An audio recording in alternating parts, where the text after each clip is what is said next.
கூன் விழுந்த முதியினராய் தன்னுடைய உரிமை என்ன என்று கூட தெரியாதவர்களை தமிழகத்திற்கு மட்டுமாக இருந்தாலும் சரி, இன்றைக்கு அரசினர் அறிவித்து செயல்படுத்திக் கொண்டிருக்கிற நலத்திட்ட உதவிகள் எதுவாக இருந்தாலும் இந்திய கம்யூனிஸ்ட் கட்சி கிளைகளிலே போடப்படுகிற தீர்மானம், ஒன்றிய மாநாட்டிலே போடுகிற தீர்மானம், மாநில அகில இந்திய மாநாடுகளிலே போடுகிற தீர்மானம், அந்த தீர்மானம் நிறைவேற்றப்படுவதற்காக இந்திய கம்யூனிஸ்ட் கட்சி எடுக்கிற முயற்சிகள், போராட்டங்கள், ஆர்ப்பாட்டங்கள் அனைத்தும் தான் இன்றைக்கு ஆட்சியாளர்களால் நலத்திட்ட உதவிகளாக அறிவிக்கப்பட்டு நாம் பெற்றுக்கொண்டிருக்கிறோம்.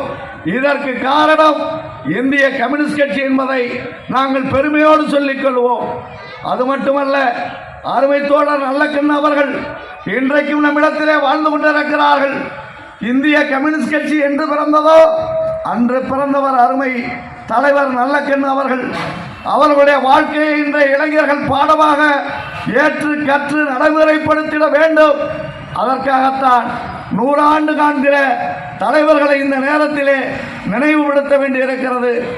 அருமை தலைவர் நல்லக்கண்ணு அவர்கள் படிக்கிற காலத்திலேயே பொது உடைமை தாக்கத்திலே தன்னை ஈடுபடுத்திக் கொண்டு இந்திய பொது உடைமை இயக்கத்தில் அவர் இணைந்து செயலாற்றியதன் காரணமாக நெல்லையிலே அவர் காவல்துறையினரால் மிகப்பெரிய தாக்குதலுக்கு உள்ளாகினார். இன்றைக்கு நாம் பார்க்கிறோம், ஆண்களுக்கு அழகு அவர் முகத்திலே இருக்கிற மீசை. ஆனால் அருமை தலைவர் நல்லக்கண்ணு அவர்களுடைய மீசை இல்லை. மீசை இல்லாத முகம். என்ன காரணம்? சதி வழக்கு போடுவதற்கு காவல்துறையினர் முனைந்த பொழுது பாலன் எங்கே சொல்லிவிடு என்று அவரை கட்டாயப்படுத்தி, அவரை காயப்படுத்தி, ரணப்படுத்தி, உண்மையை சொல் என்று சொல்லுகிற பொழுது துன்புறுத்தப்பட்டு தலைகீழாக கட்டி தொங்கவிடப்பட்டு போலீஸ்காரர்கள் அவருடைய மீசையிலே தான் பிடித்துக் கொண்டிருக்கிற அந்த சிகரெட் நெருப்பால் ஒவ்வொரு முடியாக சுட்டு பொசுக்கி ஒவ்வொரு முடியாக இழுத்ததன் விளைவு அன்றைய தினம் அவர் முடிவுக்கு வந்தார், இனி மீசையே வைப்பதில்லை என்று. அதுதான் மீசை இல்லாத நல்லக்கண்ணு.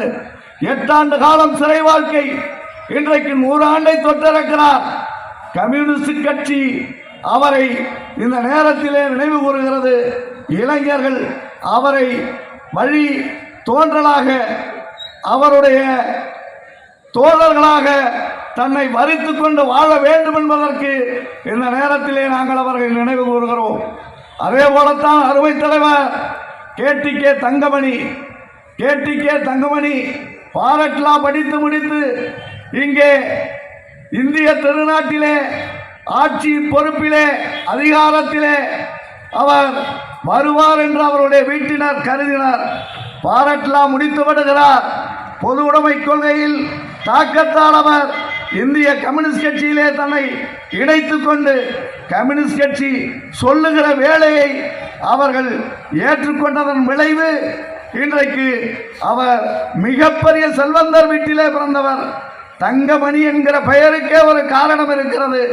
நம்முடைய இல்லங்களிலே குழந்தைகள் பிறக்குமானால் சாதாரண மர தொட்டில்களிலும் துணியிலே ஆன தொட்டிலும் தூங்க போடுகிற நடைமுறை இருக்கிறது. அந்த தலைவர் தங்கமணி அவர்கள் எவ்வளவு செல்வ செருக்குள்ள குடும்பத்திலே பிறந்தார் என்பதனை எண்ணி பார்த்திட வேண்டும். அவர் பிறந்த உடனேயே அவரை தொட்டிலிட்டு தாளாட்டுவதற்கு தங்கத்தாலான தொட்டிலை அந்த குடும்பத்தினர் ஏற்பாடு செய்தார்கள்.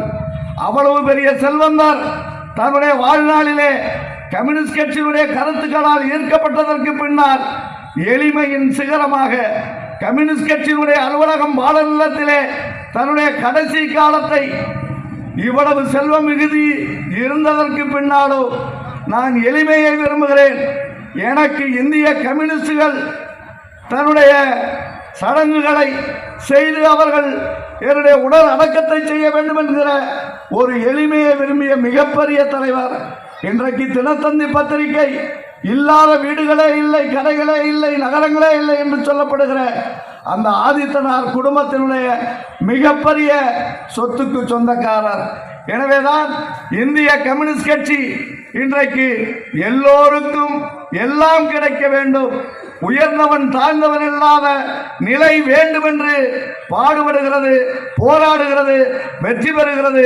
அந்த வழியில் நல்லக்கண் அவர்களும் தங்கமணி அவர்களும் இவர்களை போன்ற எண்ணற்ற தலைவர்களின் தியாகத்தால் உருவான இந்த கட்சியை இந்த நேரத்திலே இந்த பகுதியில் இருக்கிற இளைஞர்களும் பொதுமக்களும் அவர்கள் இந்த இயக்கத்தின்பால் தங்களை ஈடுபடுத்திக் கொள்ள வேண்டும் என்கிற விருப்பத்தை இந்த நேரத்திலே தெரிவித்து நிறைவு செய்கிறேன். நன்றி, வணக்கம் தோழர்களே.